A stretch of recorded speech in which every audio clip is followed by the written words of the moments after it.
Okay, there's 5 exercises. The first one is we're trying to get hip rotations, internal and external rotation. This is a very simple exercise. Actually kind of good for your back too. But you're going to still just lay flat on your back, and you're going to just start rotating your hips back and forth like this, your legs back and forth. And by doing this, you're actually turning your hip out and turning your hip in on each side. Okay? After a while, if it starts to feel okay, you can actually go a little further and stretch a little bit. All the way over. Any comments, Brad? No, I like that too. It does good for your back. Just to get a reminder, they should be pain-free. You shouldn't be working through pain, especially sharp pain. If that's the case, then you should be. Guess we haven't talked about repetitions. How many should we do, Brad? Repetitions. You should do at least 10 times back and forth. Yeah. 10 to 15 repetition once per day. It's a good maintenance program to keep some motion. You could do it twice a day if you'd like. There's nothing wrong with that. Sounds good. That's number 1. Okay, we're going to go on the exercises number 2 and number 3. Laying down on your back, you're going to bring both knees up like this. Okay, the first one we're going to do is knee to chest, single knee to chest, and just bringing the knee up like this. You can grab the knee, do a gentle pull like this, and back down. And we're just getting what we call end range flexion on that hip. And we're going to work that 10 to 15 repetitions.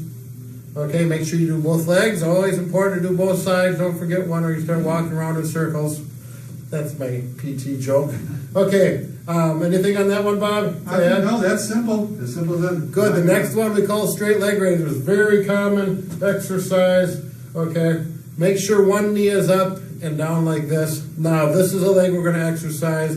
You're going to pull that leg up, and you're going to go up till you feel a slight pull in the back hamstring, so you get a little stretch there and go down. The important thing about this is that you're not flopping it around. You got good controlled motion up and down, so you're going to get a little hip strengthening, range of motion, and some hamstring stretch as well. Again, 10 to 15 repetitions on this. Make sure you go over and do both legs, and that'll work out once to twice per day. Thank you. Okay, the final 2 exercises, this one they call knee crossovers. You're in a sideline position, and you're going to have to do both sides. I'll just show you the one side. I'm on my left side right now. And what you're going to do is you're going to take, this leg is slightly bent, the lower leg. And this leg, you take it up and you bring the foot till it touches this knee, and you bring the knee down. So you're going to come down like this. This foot goes to the knee. This foot goes to the knee, this knee goes down to the bed. Or you're a little bit off the bed if you want to do it. And if you're having problems with this, you already got some things going on and you can't get the foot to the knee. It doesn't have to touch. You go in that general motion. That's the goal. Drop the knee down. Drop the knee down and feel a little bit of stretch in the butt is what you're going to feel with this. That's the purpose of this. Right. That gets the hip and it gets that famous piriformis muscle. Yeah. Yep. They talk a lot about that with working with the sciatic nerves, so that'll help that out. Now, if you want to do that right after you're done doing that one, and before you go to the other side and do that same exercise, you can do your side kicks. Again, you can have the legs slightly bent underneath, and this one you're just going to bring up like this. Bring it up as high as you can.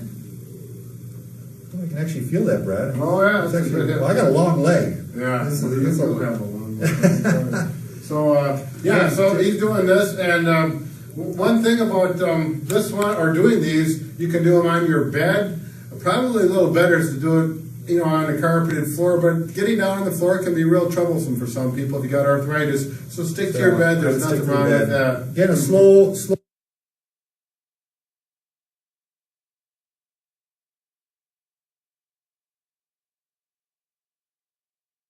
Next one is external rotation. This is a nice one. Can you do it while you're sitting? Very easy to do. And I always tell people, you can check out your hips. You can put one up, like the painful one, and see how far down it goes.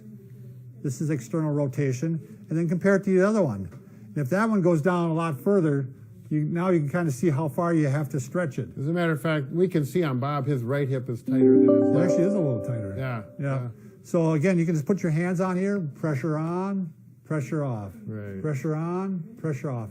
I had a lady, Brad, that she's about our age, 50s, she was in her 50s. Still young. Still young, Yep. And she literally could not walk more than 50 yards because of pain in her hip. Yep. This is the only thing we had her do. Yep. Went away. There you go. I mean, it was like a miracle. That's when it's really fun to be a physical Yeah, therapist. that's when it's one of the good times. All right, another one is hip extension, Brad. Now, hip extension, you can do, I'll do this up here, but you can do this on the floor, and you put a pillow down, and I'm stretching this one, Right. and I'm leaning forward like this, and I'm stretching this hip. Right, so this back leg, he's getting a stretch right up in here. If you were going to do this, I'll do it on the floor Sure. like this, and this is the... And he's keeping the good hip. posture. Look at Yeah. him sitting up Yeah. nice and straight. We're not doing this, although we did discover Yeah, that. that one actually, video. that's a different way of Right. doing it. So Leaning we're, forward. we're learning something new all the time. There's different ways for different people and whatever. So you'll know the whole idea is if it feels better when you're done and things are You improving. can do it on the bed like this. You can put the hip like this and then lift up like this. Sure. This is a great way to do it also. Right. Actually, I feel pretty good, actually. So, These are obviously for more mobile people. If you're weak or you're older, some of these are going to be too aggressive. So be safe.